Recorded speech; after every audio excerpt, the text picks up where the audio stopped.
katika NHIF wale watu walikuwa wana benefit katika hiyo NHIF ilikuwa 20%. 20% peke yake. Hata saa zingine ilikuwa 18%. Hiyo ni kumaanisha wale Wakenya wengine wote walikuwa wanarudi kwa mfuko kutoa pesa ndio waende hospitali. Yes.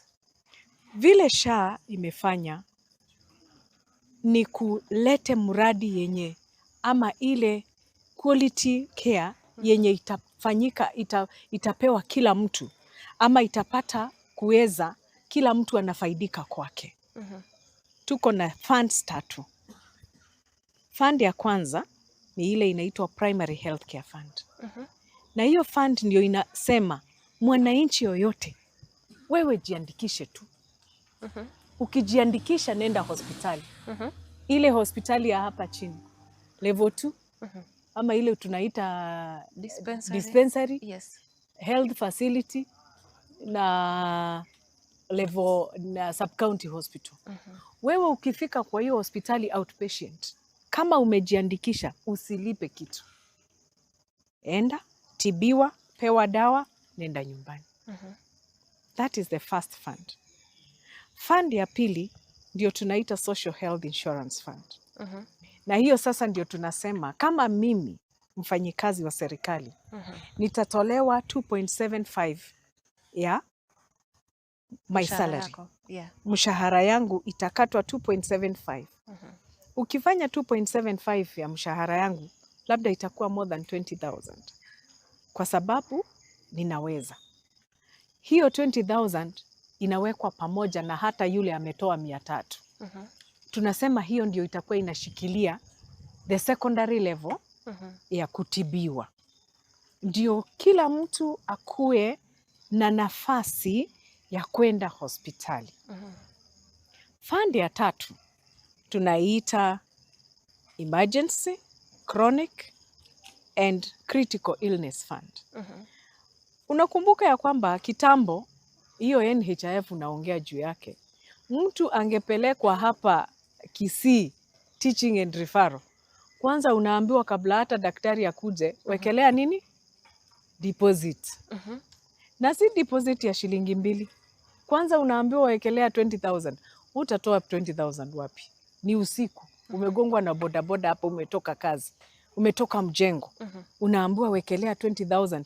Ndio tukuitie tu daktari. Daktari akikuja anasema wekelea yangu pia. Sasa hii fund ya emergency, chronic and critical illness ni ya kumake sure kama kuna mtu yoyote amepatwa na emergency fulani, hata hapa kwa nyumba, unajua unaweza ukateleza hata hapa uanguke, Unaweza ukaumia ukifanya uumie. kazi. Yes. Ukipelekwa hospitali tibiwa, ukitibiwa kesi baadaye. Na hiyo mtu anaipataje? Hizo 3 that is the difference between NHIF yenye ilikuwa na fund moja peke yake na hii nyingine yenye tunasema ni ya kila mtu. By the way, what we are doing, venye tunafanya sasa kama serikali, it is to fulfill constitution yetu. Kwa sababu constitution yetu article 43 inasema ya kwamba kila mtu anafaa kuwa na right ya the highest quality health, to attain the highest quality health at any given time. Whether uko hapa Kisii, uko Mandera, uko Mombasa. Si ati mama wa Kisii wako na facilities, wengine hawana, ama wale wako Mombasa hata hawawezi wakakuwa accepted, ama discrimination. So ni kusema inaleta usawa kwa Wakenya wote. Inalete usawa kwa Mkenya yoyote. Inalete usawa kwa Wakenya wote kupitia SHA. Nimekuambia hapo mbeleni ya kwamba tulikuwa na only 20% na wengi wao ni wale walikuwa employed kama mimi. Wale wengine wa informal sector walikuwa ukigonjeka, toa pesa kwa mfuko, nenda ukalipe. Ukigonjeka tena, hata ukikuwa mahututi, unatoa pesa kwa mfuko, ndio tunashinda harambee, harambee, harambee. Sasa hizo harambee WhatsApp ndizo tunataka kufunga, ndio watu waweze kuenda hospitali na mtu anatibiwa bila tashwishi yoyote.